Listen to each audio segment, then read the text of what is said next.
Hello, everyone, and welcome. My name is Doreen Champagne, and I will be moderating a conversation between the 4 founding members of the Sisters of Earth Network.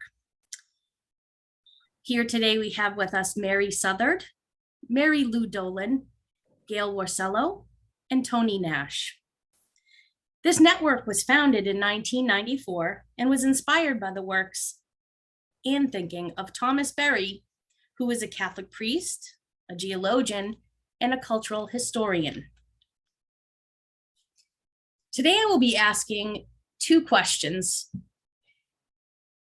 Each participant will reflect and we'll have 2 minutes to answer these questions. At the end of these 2 questions that everyone will have an opportunity to answer, we will then loop back around, and this will be followed by about 8 minutes of free conversation with the whole group together. I would like to begin with the first question. What was it about Thomas Berry that first drew you to the work of engagement with the earth? I'll read it again. What was it about Thomas Berry that first drew you to this work of engagement with the earth? And Mary Lou, if you would like to go first, please give us your thoughts. Okay, well, I would really like to reverse the order of this question because I'm a biologist and have taught biology and loved biology for most of my life. And when there finally came a point when I thought, well, spirituality, might be well to integrate into my life, and how can I possibly do that? I came across a brochure from Spirit Earth, and I looked it over and I thought, wow, this is sort of interesting, Spirit Earth. Maybe this does have something to do with Earth, and if it does, maybe I could deal with the spirituality part. So I went and I essentially was with Spirit Earth for 5 years. And so I think my answer to the question is, it was really Spirit Earth where I first learned of Thomas Berry. I'd never heard of him before at all. So that was where I became familiar with his work. So bottom line is, I would say that Earth drew me to Thomas Berry.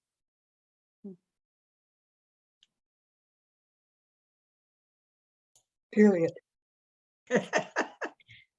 Well, thank you very much. Next, Mary, would you like to give your thoughts? Sure.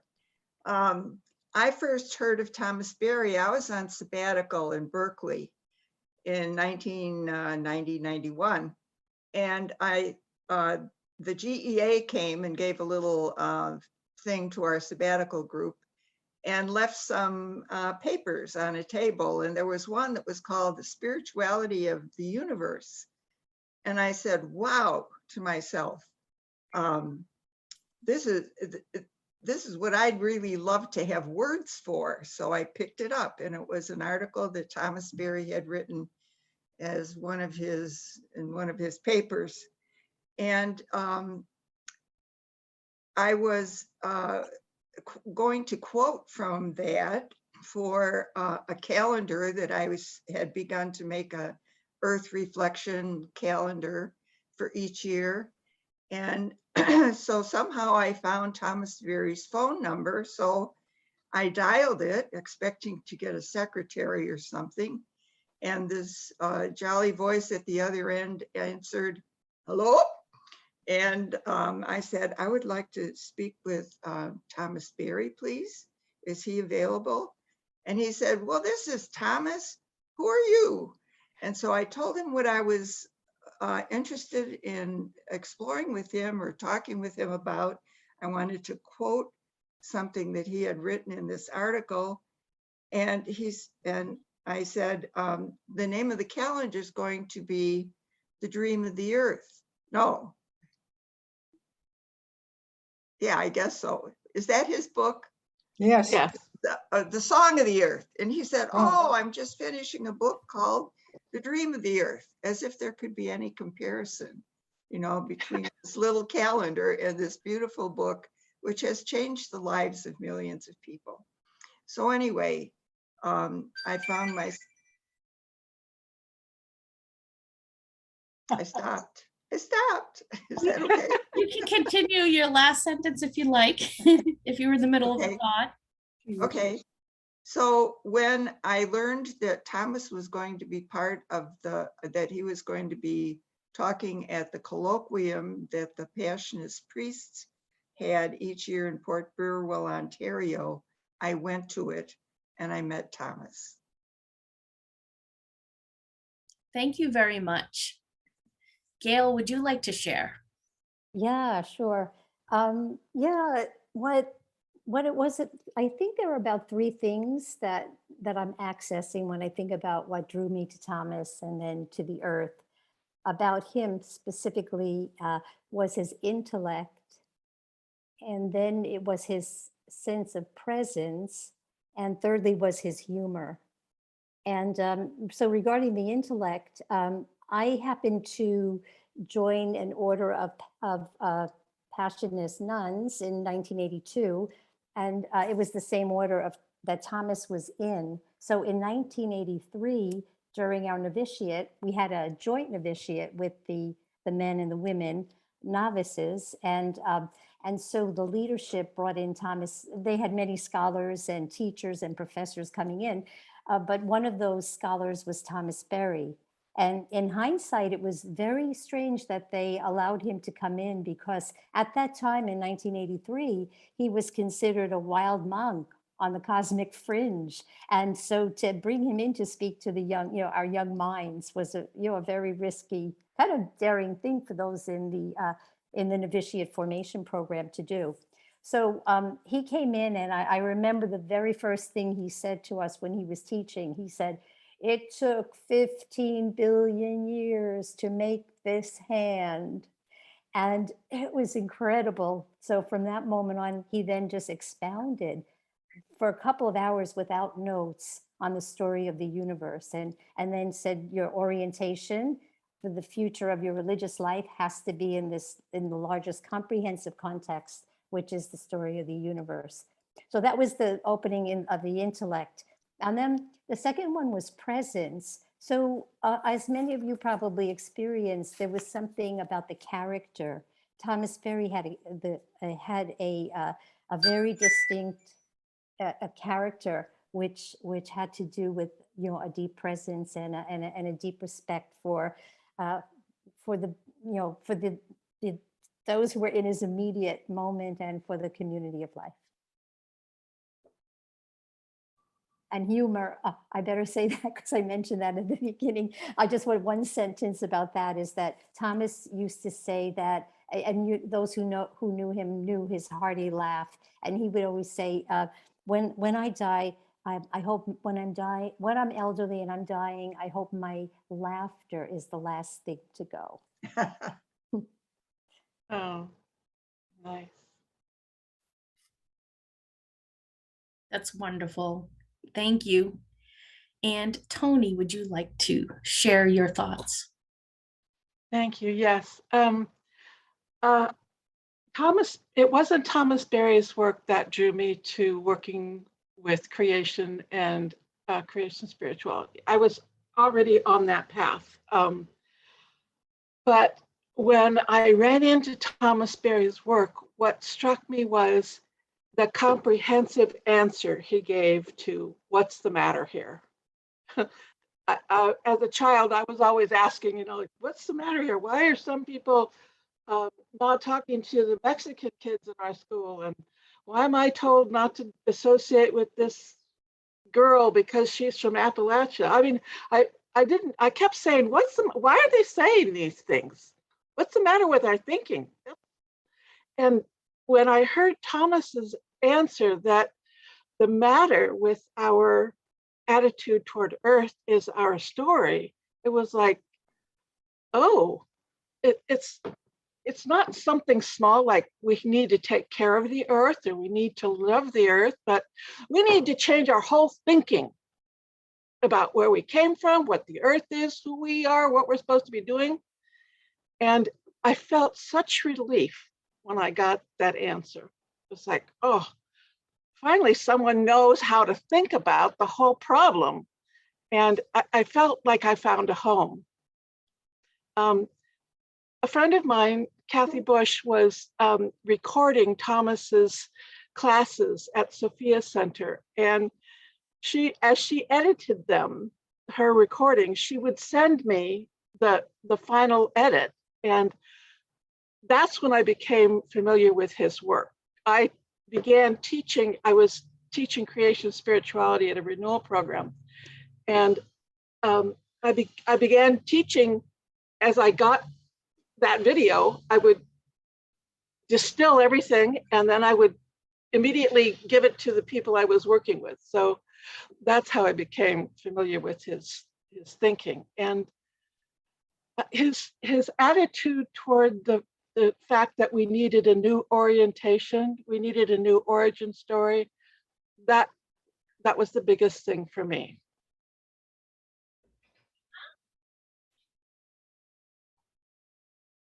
Thank you.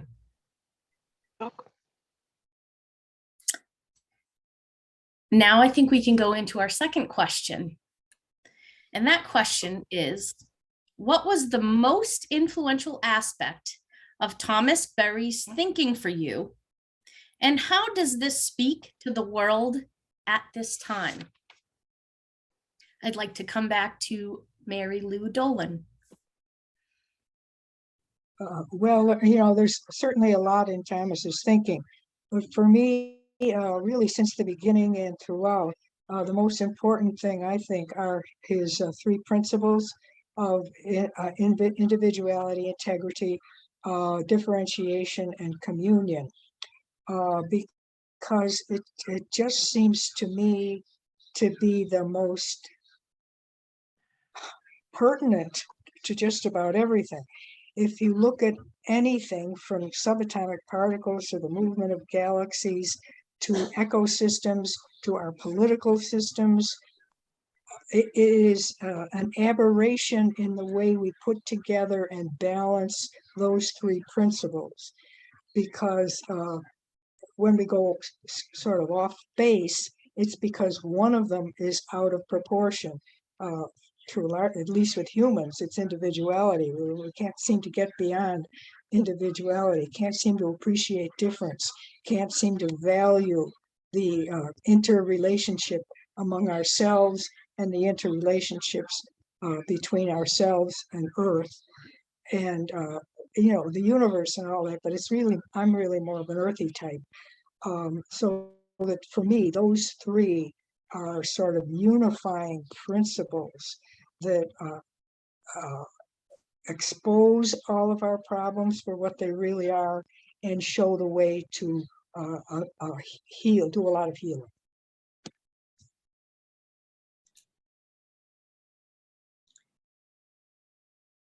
Thank you.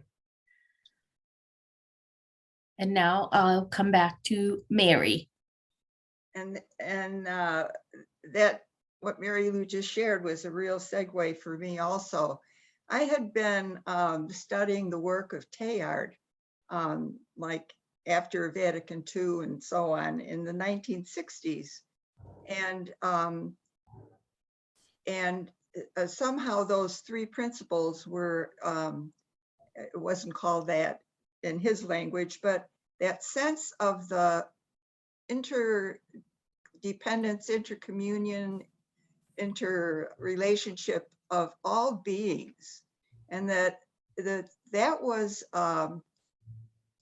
it's like we're all on a par. Our whole worldview had been so different from that, hierarchical, and some creatures are more important than others, basically us humans, you know. And so that sense of the community of life was really huge for me. And we had done a lot of work in religious life, which I was very active in formation work about differences and, you know, more the psychological dimension of, as we were coming into this era where self-disclosure and intimacy and so on is, well, it's flowery. It could be flowering in our day, but it wasn't before then. And then the interiority of every being. And I think probably that was the thing that all of these I related to in Thomas's insights of the three principles. The interiority, I really experienced that in the natural world. The interior, the interconnection, the communication, the communion with the trees and everything from the time I was probably in junior high.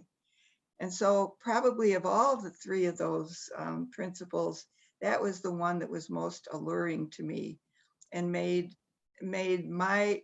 sense of my life and my weird approach, because not everyone else was, not everyone else valued the same things I did.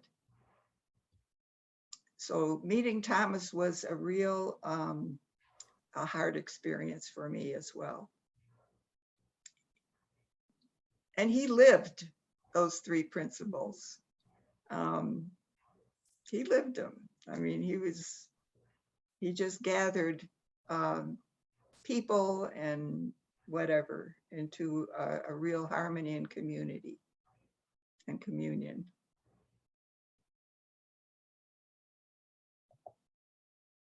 Thank you. And Tony. I'm sorry, Gail, you're next. Yeah, well, I'm going to follow Mary Lou and Mary, really weaving into what you both said. And the way I phrased it in my reflection was the most influential aspect of his thinking for me was what he phrased as a recovery of a sense of the sacred. And if you look at his writings, sacred, that sacred dimension, he spoke about a sacred universe, a single sacred community, sacred earth. And there were two childhood events of his that shaped his cosmovision of a sense of a recovery of a sense of the sacred, which I feel, although I didn't have the same events, the two events were events. One was an event of a violation of the sacred, and the second was an event of a revelation of the sacred. And although, as I said, I relate so much because as probably all of us have had those experiences of the sacred as revelatory and the sacred as being violated, as you spoke about, Mary Lou. So for Thomas, in the first instance, very briefly, he grew up in North Carolina, and as a boy of 10, as a young child, and up until the age of 10, he would run around the roads barefoot. And at the age of 10, the industrial era pressed into Greensboro, North Carolina, in which these trucks came and tarred all the roads with asphalt. And so he couldn't run anymore on the roads because the tar would burn his feet. And then, and in his mind's eye, it was the tarring over of all the subjectivities that were on the road, right? That were below the asphalt. And he said, from that moment on, I became a critic of the industrial process. And that was his experience of the violation of the subject. And then secondly, secondly is the story we know of the revelation, which we find in his book, The Great Work, where he speaks about his experience of the meadow across the creek. And he crosses the creek and goes into a meadow. And I like to say he had a geophany in that moment, which would be the revelation of the divine in the community of life, in all those subjectivities.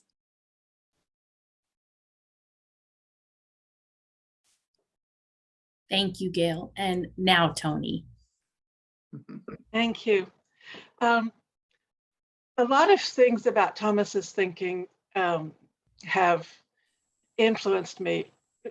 The three principles that Mary Lou and Gail spoke about were so influential, I did my dissertation on them. But when I was asked to think about this question, I didn't think of that first.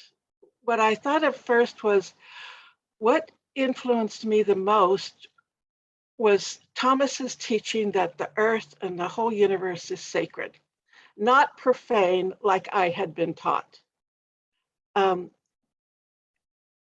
What this meant to me was, I even looked it up in the dictionary. Sacred meant it was of the province of the gods, which to me meant, well, we weren't supposed to touch it. We were supposed to revere it and leave it as is.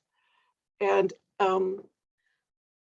that kind of thinking, that humans had the right and responsibility to change the earth to make it more, I don't know, habitable for us or comfortable for us, has always felt like such a violation. And this gave some context to that.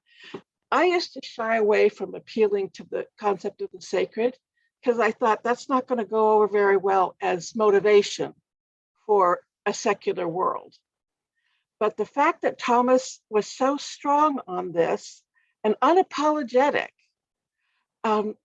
just influenced me in a way that I felt like he was channeling a wisdom, a very ancient wisdom, and that recovering the sense of the sacred was recovering that wisdom, that perspective. And I loved it that he said creation is God's first revelation. I think Thomas Aquinas said that first.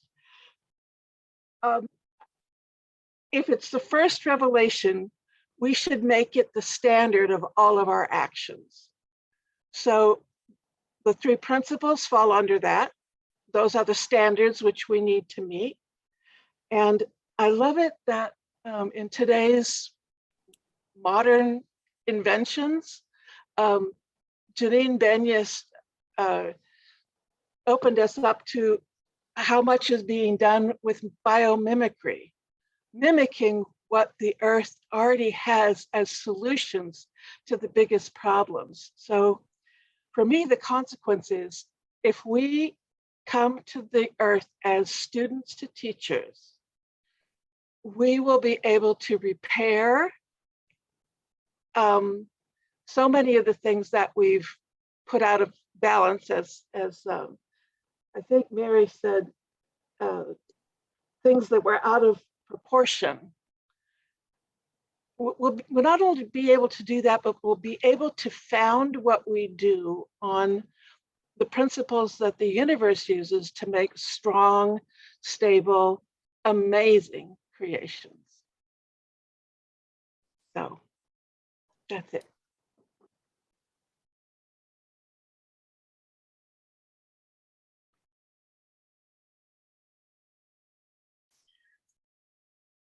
Thank you all for this rich sharing experience and your thoughts and even your personal experiences with Thomas Berry. With this, I would like to come back around now to a group discussion on everything you've just heard, maybe things you're feeling, and we can share all together as one. And I would like to open that up now to you all. Well, I'd like to comment on what Gail was saying about the three things that that impressed her: Thomas's intellect, his presence, and his humor. I remember when I first met Thomas, after having seen him on video and read his books, I had his thinking but I was so impressed with how attentive he was to each person he spoke to. He had focus and it seemed a reverence for each person, and really believed that each person had something valuable to say. And as I mentioned before, I came out of a background where there was a lot of classism and racism. And So this kind of reverence for each person has always impressed me. And Thomas had kind of, for me, the epitome of that kind of reverence for the person in front of him. And that, Tony, is exactly what happened in that first phone call with him. You know, I mean, for him, there was no hierarchy. I mean, we're like all in this together. And he made you feel like you're his best friend whenever you were with him, you know? Whoever was with him was his best friend. It's beautiful. Yeah. And I'd also like to say something. I mean, I think that whole thing of the sacred universe, of the sacred, that all is sacred. One of the things that happened, I was in ministry when we met Thomas together with John Surratt, who is a Jesuit, and we had come to this moment where we decided that we would start a center for this relationship of Earth and the human, and the intimate relationship that we have, of trying to invite people into seeing things in that way. And so we called our ministry Spirit Earth. And each year we still do this. We give a Sacred Universe Award to others who are engaged in that same sense of the sacred earth, and our mission, and a sense of mission to invite people into seeing the strength of our relationship with Earth, and Earth as teacher, as I think Tony mentioned. If we want to learn how to do agriculture, or I mean, there's so much now beginning to be written on this. It's wonderful how those in agriculture are seeing that maybe if they did it the way the earth did it, it would work better, instead of, you know, toxifying and chemicalizing everything as they've been doing in agribusiness. So that this is a moment for really learning processes from the earth that will begin the healing that needs to take place now after we've messed it up for so long. Yeah, I was thinking about in North Carolina, where Thomas was born and later returned. There was a place there that he loved to go to have dinner, and it was called the Green Valley Grill. And it was one of these restaurants that had really, really high ceilings. And he used to say, high thoughts require high ceilings.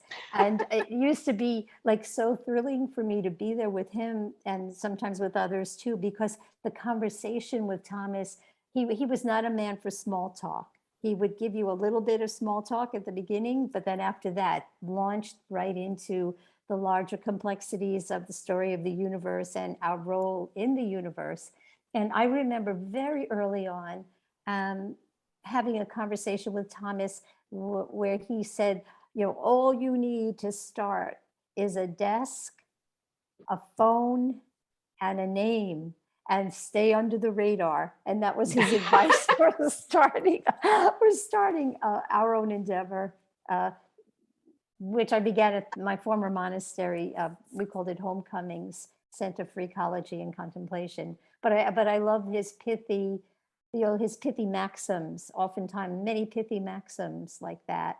And Mary, when you said about the word hierarchy, one of the pithy maxims I remember of his was, this is different than what you were referring to, but he said, I'm addicted to hierarchy.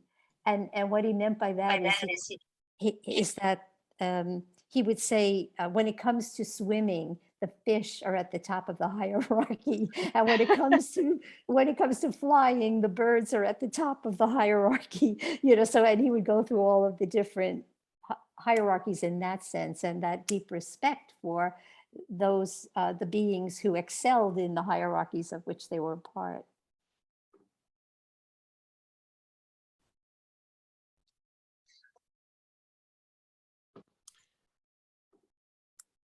When you said that Thomas wasn't one for small talk, I remember an opportunity I had. I was going to go with Mary Southard to a meeting where Thomas Berry was going to get an award. And Mary got sick and she wasn't going to go with us. So all of a sudden, I'm in a car with Thomas Berry, and I have never had a personal conversation with this man. And I don't know how we got to this, but at one point, Thomas said, "What do you think the trees call themselves?" We call them trees, or we call them poplar, but what do they call themselves? Well, I remember being so stumped. And then after this award ceremony, we didn't go home. He took me out to breakfast at some little I don't know, local restaurant, and we kept talking, and I just remember being so impressed. I was a nobody. I didn't raise on anybody's radar. But the fact that he spent this time with me, and he talked about how often he went out for breakfast late at night, and how he loved the people that were serving, and it was a different world. His whole perspective and way of interacting with the world was different, and he made me think in different ways about what every being in the universe calls itself. It may have been the Riverdale Diner. Was that where he took you? In the Bronx? Maybe. I don't know. I don't remember. I just remember it was a place that everybody else was also having breakfast. He would take people to this diner. It was called the Riverdale Diner. And I think that's where he may have taken you. And I used to think in that diner, what is going on, like over French toast and eggs, the kind of conversations of a universe that's time developmental, Yeah. that kind of shifting consciousness to getting out of the spatial into a time developmental deep time, and all of that came with the breaking open. Yeah. Cosmic conversations in a Yes, late night in the- diner. In the late.